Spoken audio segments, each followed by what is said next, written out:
Hi everyone, please like, subscribe, and share our story to help us grow our community. Thanks.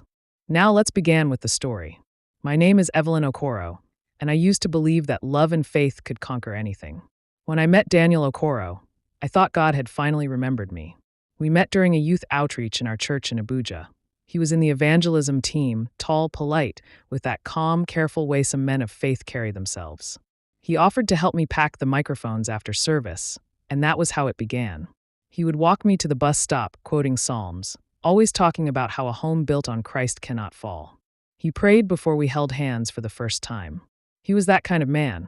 When he proposed, it was in front of the church building under a light drizzle. "Evelyn," he said, "I prayed for a woman of peace, and God sent me you."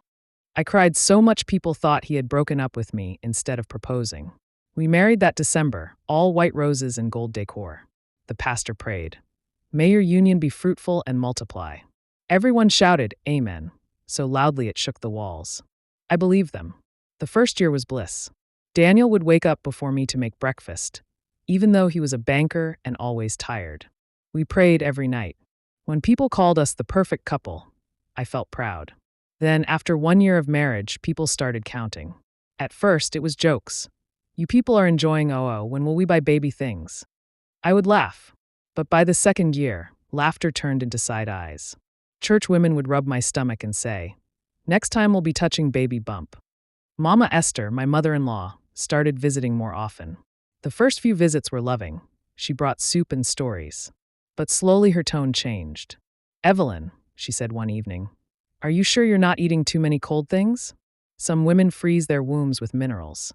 I smiled tightly. "Mama, we're trusting God." She sighed and muttered. Even Hannah prayed, but she also made sacrifices. Soon, the entire family joined in the chorus. Aunties, uncles, cousins, all had theories. Daniel's elder sister even sent me a link to a prophetess on YouTube. Through it all, Daniel stayed silent. I went through every medical test. The doctors said I was perfectly healthy. "Keep trying, madam," they told me. When I showed Daniel the results, he only nodded. I begged him to get tested too, but he kept postponing it. "I'm fine," he would say. "It's you women that usually have complications." One day, after another awkward visit from Mama Esther, I told him I couldn't keep living like this. He finally agreed to do his test. When he returned from the hospital, he looked strange, pale, quiet, eyes darting. "What did the doctor say?" I asked. "He said I should come back next week," he murmured, avoiding my gaze. A few days later, while tidying up, I found an envelope tucked between his shirts. I shouldn't have opened it, but I did. The word leapt off the page, azoospermia. No sperm cells detected. My world stopped. I sat on the floor clutching that paper, hearing my heart beat in my ears. For years they had called me barren. For years I had swallowed the shame. Yet here was the truth, folded in my husband's drawer. When he came home that night, I confronted him. "Daniel, what is this?" He froze. "Evelyn, listen, it doesn't mean. You let your mother humiliate me knowing this? It's not permanent. The doctor said it might be stress." "Stress?" I laughed bitterly. "Then why hide it?" He reached for me, but I stepped back. That night I cried until dawn. Days turned into weeks. Daniel withdrew further. We no longer prayed together. Meals were silent. Love had turned into polite coexistence. Then came the evening he told me his mother had an idea. "She thinks I should consider a second wife," he said carefully, not meeting my eyes that I stared at him. "A second what?" "It's just to ease the pressure. People are talking." "People? Or your mother?" He rubbed his forehead. "Evelyn, maybe this is God testing us." "Maybe. Maybe nothing," I snapped. "If you marry another woman, don't expect me to stay." But he did. 2 months later, Lydia arrived, a soft-spoken woman from his village, chosen by Mama Esther herself. They called it a spiritual arrangement, not a legal one. Yet she moved into our home like a queen. At first I thought it was temporary. Then Daniel started eating her food, spending nights in her room. When church members visited, Mama Esther introduced her proudly as our new daughter, the one who will bring light. I became invisible in my own house. Lydia walked around humming hymns, pretending holiness, while making sure I saw her hand brushing Daniel's arm at dinner. I wanted to pack my bags and go, but I had nowhere to go. My parents were retired and lived in Enugu, and my pride wouldn't let me crawl back defeated. I clung to prayer. Every night, I knelt by the bed and whispered, "God, fight for me." One Sunday, Pastor announced that Lydia was believing God for fruitfulness. A month later, she claimed she was pregnant. The whole family rejoiced. Mama Esther danced around the living room shouting, "The reproach is over." Daniel smiled awkwardly, avoiding my eyes. I went to my room and locked the door, shaking. That night I lay awake, listening to Lydia laugh downstairs. I told myself, God sees everything. But secretly I broke. Weeks passed. Lydia's stomach grew, too quickly, suspiciously so. Something about her story never added up. Still, everyone worshipped her as a miracle. And then, one quiet evening, Lydia fainted in the living room. Everyone panicked. Daniel rushed her to the hospital, Mama Esther wailing like sirens. I followed silently, though no one asked me to. After an hour, a nurse came out calling Daniel's name. He went in, and I waited outside, my hands shaking. When he returned, his face was blank. Lydia was fine, the nurse said, but the doctor needed to speak to him privately. The next day, whispers started. I overheard two of Mama Esther's friends arguing outside. "Ha! The child is not his own," one hissed. "Shuh," the other warned. "Don't say that here." I froze. My heart pounded so loudly I thought they could hear it. Could it be true? Later that night, Daniel sat on the edge of our bed. His voice was flat. They did a DNA test. "The baby isn't mine." He said it like he was reciting the weather forecast. I just stared at him. "What did you just say?" "She admitted it," he whispered. "She said it happened once, with someone from her choir back home." For a long time, neither of us spoke. Then I asked, "And your mother?" He gave a bitter laugh. "She said she doesn't believe it. She thinks the hospital made a mistake." For once, I didn't feel anger, just emptiness. The same people who mocked me for being barren had been worshiping a lie. But in the middle of all that chaos, something strange started happening to me. I'd been feeling tired for weeks, but I thought it was stress. Then one afternoon, my closest friend, Nina, came to visit. She was talking about how people at church were gossiping, but I barely heard her. My head spun. When I stood up to get her juice, the room tilted. "Eve, are you okay?" she asked, rushing to hold me. "I'm fine," I mumbled. "Just dizzy." "You've been tired lately, right?" she pressed. "When last did you check yourself?" I shrugged. "I haven't had time." "And what would I be checking for?" Nina's eyes widened. "Don't tell me you haven't noticed. You've been missing your period, haven't you?" That stopped me. I blinked. "Well, maybe once or twice. I just thought it was stress." She clapped her hands dramatically. "Madam, stress K. Let's go and buy a test." I protested, but she dragged me to the pharmacy near my estate. We came back, laughing nervously, and I locked myself in the bathroom. My hands were trembling so badly I almost dropped the stick. I set the test down and stared at it. 2 lines. Bold and clear. I screamed. Nina burst in, thinking something was wrong. I showed her. She screamed too, louder than me. We danced around the small bathroom, crying and laughing at the same time. "You're pregnant," she kept saying. After all they said, "Evelyn, you're pregnant." I sat on the floor, shaking. It felt unreal. I kept whispering, "God, is this real?" When Daniel came home that night, I could hardly breathe. I wanted to tell him gently, but the words burst out. "Daniel, I did a test. I'm pregnant." He froze, staring at me as if I'd spoken another language. "What did you say?" "I'm pregnant." 2 tests, both positive. For a moment, I saw something soften in his eyes, hope, disbelief, something fragile. But before he could speak, Lydia, who was still staying in the guest room pending further confirmation, came down the stairs like a ghost from nowhere. "Oh, please," she sneered, crossing her arms. "How convenient. Suddenly, now that I'm exposed, you claim to be pregnant? Maybe your lover is the father." I gasped. "What did you just say?" Daniel tried to calm her, but she raised her voice. "You think I don't know you've been seeing someone? Always sneaking around with that friend of yours. Maybe you borrowed her husband too." Before I could respond, Mama Esther barged in. "What's all this noise?" "Lydia, go and rest." "Evelyn, must you always bring drama?" I stared at her, my mouth open. "Mama, did you hear what she said?" Mama Esther waved her hand. "Even if you're pregnant, are we sure it's Daniel's? After all these years, suddenly you conceive? Let us be honest." My chest tightened. Daniel stood there, silent again, eyes darting between us. That night I couldn't sleep. I sat by the window, crying quietly. How could they twist a miracle into an accusation? The next morning, I packed a small bag. Nina's words echoed in my head. "Protect your peace, Evelyn. That house is killing you." I left without telling anyone. I went to Nina's apartment in Guarimpa, where she lived with her husband. They welcomed me like family. For the first time in months, I slept without fear. 2 days later, Daniel showed up at the gate. He looked exhausted. "Evelyn, please come home," he said softly. I know what my mother said was wrong. I stared at him. "And Lydia? She's gone. Her family took her back. And your mother?" He sighed. "She'll never change. But please don't punish me for her sins." I didn't answer. I just touched my stomach. "This baby deserves peace, Daniel. I can't raise him, or her, in that house." He swallowed hard. "Then let me take care of you here. I'll get a new place. Just don't shut me out." That was the first time I saw the old Daniel again, the gentle man who used to pray with me in the mornings. Something in me softened. I agreed to see how things would go. He rented a small flat for us, quiet and private. For months, we lived like two people relearning how to breathe. The pregnancy was rough, morning sickness, back pains, nights I cried alone. But every kick reminded me that God hadn't forgotten me. When our daughter was born, Daniel held her like glass. "Evelyn," he whispered. "Her name should mean God restores." We named her Amara. But peace didn't last long.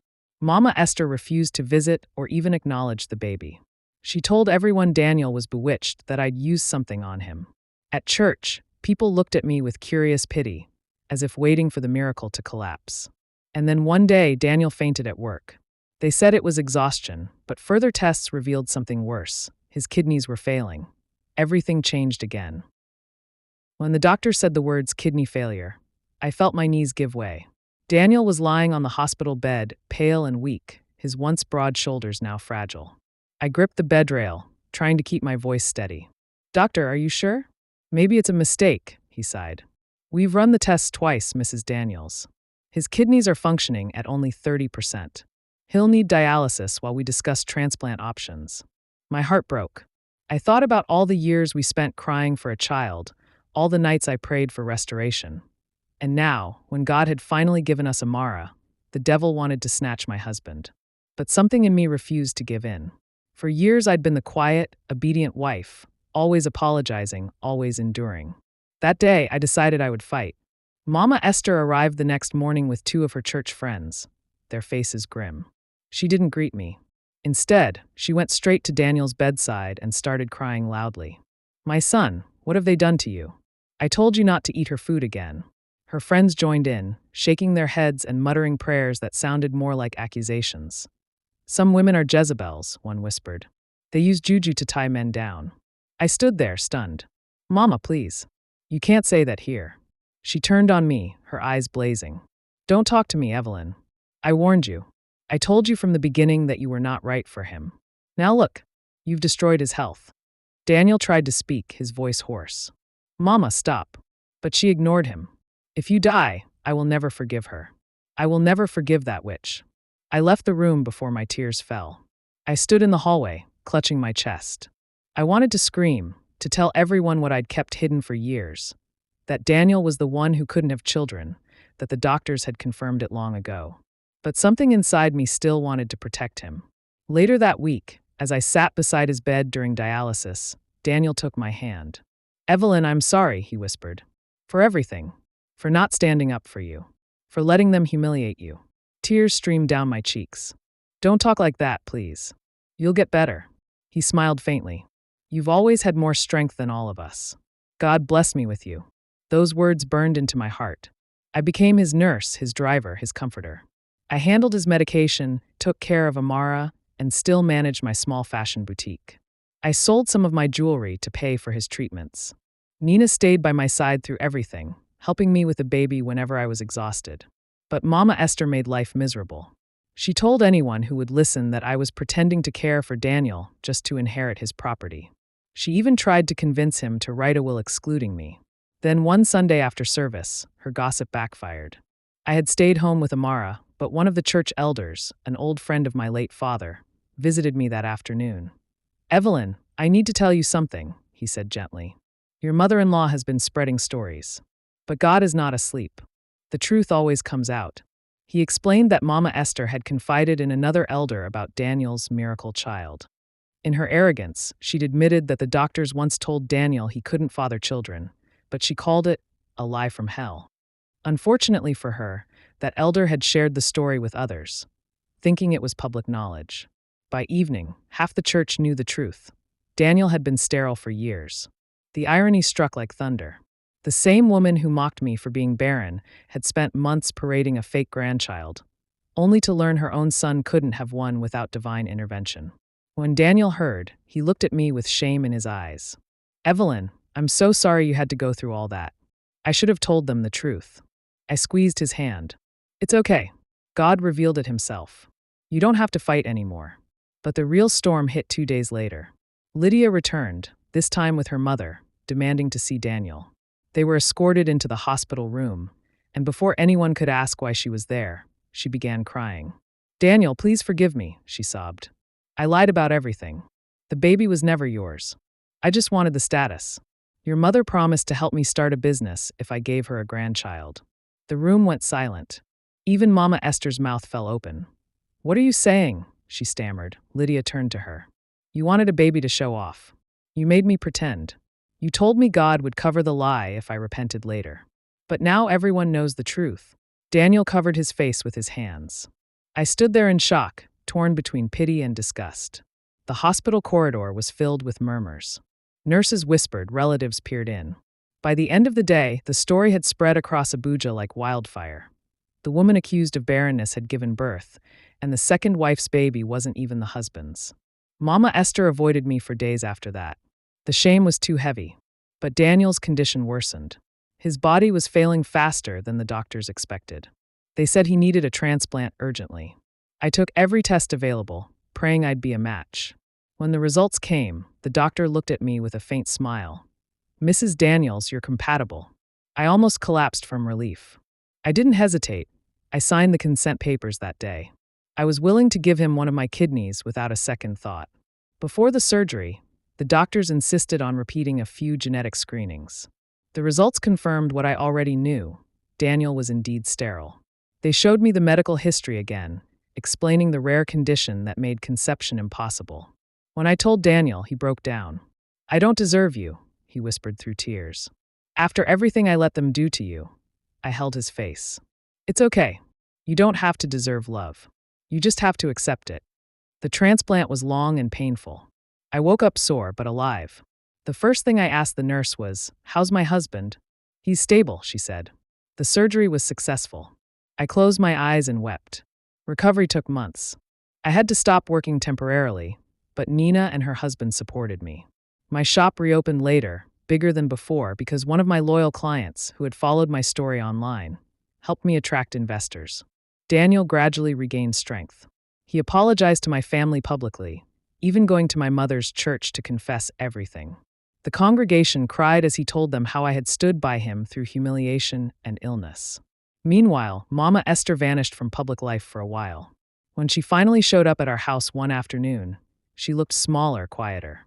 She knelt before me with tears streaming down her face. "Evelyn, forgive me. I was blind. You are the real daughter I never had." I helped her up. I didn't gloat or remind her of her words. I simply said, "It's okay, Mama. Let's move forward." Peace returned to my home like dawn after a long night. Daniel and I dedicated our daughter, Amara, in a beautiful ceremony attended by friends, church members, and even the same relatives who once mocked me. When I stood before the congregation to give my testimony, I felt light-free. "I was called barren," I said, my voice trembling. They said I was cursed, but the God who hears silent prayers fought for me. He not only gave me a child, he gave me victory and peace. The hall erupted in applause. Daniel held my hand, tears shining in his eyes. Amara clapped her tiny hands, oblivious to the story behind her birth. Later, as I watched the sunset from our balcony, I thought about everything, how I'd been blamed, shamed, and almost broken. Yet, in the end, truth had set me free. Daniel came beside me, wrapping his arm around my waist. "You're my miracle," he whispered. I smiled softly. "No, Daniel. We are God's miracle." Mama Esther now spends most weekends visiting us, doting on Amara as if she's making up for lost years.